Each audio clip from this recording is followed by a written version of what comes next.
Bonsoir tout le monde, bon jeudi. Alors, rien ne va plus entre les médecins et le gouvernement, autant du côté des spécialistes que des omnipraticiens. Les deux fédérations ont décidé de suspendre la médiation avec Québec et accusent le ministre de la Santé de ne pas négocier de bonne foi. Pendant ce temps-là, le boycottage de l'enseignement est commencé dans les facultés de médecine. Jean-François, donc ça pourrait entraîner pas mal de conséquences pour les étudiants. Oui, pour des centaines d'étudiants, si ce n'est pas réglé d'ici lundi, ça pourrait entraîner en fait des retards, mais également des centaines d'étudiants qui ne pourraient pas graduer comme prévu en juillet prochain. Donc oui, les conséquences sont quand même graves, mais du côté des étudiants, on continue d'appuyer les fédérations qui, voient un peu le gouvernement s'entêter à garder le projet de loi 106. Ils demandent leur retrait, demandent d'aller en arbitrage. Du côté du gouvernement, on ne veut pas reculer, bien entendu, là-dessus, parce qu'on veut lier la rémunération des médecins à des critères de performance. On parle de 15 %, c'est ce qu'on trouve dans le projet de loi 106. Donc, on se retrouve un peu à la même place qu'il y a quelques semaines. Du côté des spécialistes également, aujourd'hui, on a décidé de suspendre la médiation. Donc, du côté des médecins, on dit que le gouvernement est de mauvaise foi. Nous, on a tout fait pour ne pas en arriver là. Malheureusement, aujourd'hui, compte tenu de l'intransigeance du gouvernement et de la fermeture de la CAQ, ben, on n'a pas le choix d'en arriver là. Puis, il y en a une sortie de crise possible, là.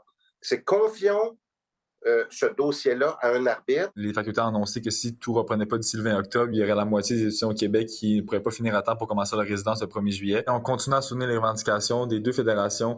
On demande également le projet de loi, le retrait du projet de loi 106. J'ai l'impression que le gouvernement n'entend pas le sérieux de la formation. Il n'entend pas le sérieux de ce que ça implique que nos médecins ne soient pas formés présentement.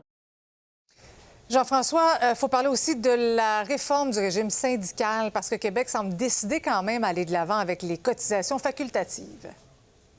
Oui, c'est ce que nous a appris le quotidien La Presse ce matin. Cotisation facultative, c'est que là, on aurait les cotisations obligatoires pour les syndiqués qui sont, pour les droits des travailleurs, défendre les droits auprès de l'employeur. Les cotisations facultatives, on voit ça du côté du gouvernement comme ce qui sert un peu à des fois, contester certaines lois. C'est le cas de la loi 21 avec la FAE ou encore appuyer des groupes de pression notamment. On voudrait qu'une fois par année, lorsqu'on présente ça aux syndiqués, bien, on ait le choix du côté des syndiqués d'appuyer ou non les cotisations facultatives. Et évidemment, du côté des syndicats, ça ne fait pas l'affaire du tout. Je te laisse écouter Mélanie Hubert de la FAE, qui était ce matin un point de presse pour dénoncer les coupes en éducation et leur impact, mais qui également se pose des questions par rapport à ces cotisations facultatives et comment on serait capable de les départager.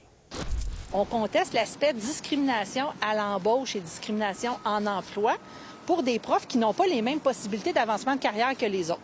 C'est ça qu'on conteste de la loi, on ne conteste pas l'ensemble et on est au cœur de notre mission, la défense des conditions de travail. Ça va être très difficile, à notre avis, de faire la part des choses. Et le deuxième élément, ce qui nous préoccupe énormément, c'est qu'en ce moment, on est en train de faire taire au Québec toutes les voix qui s'opposent au régime en place.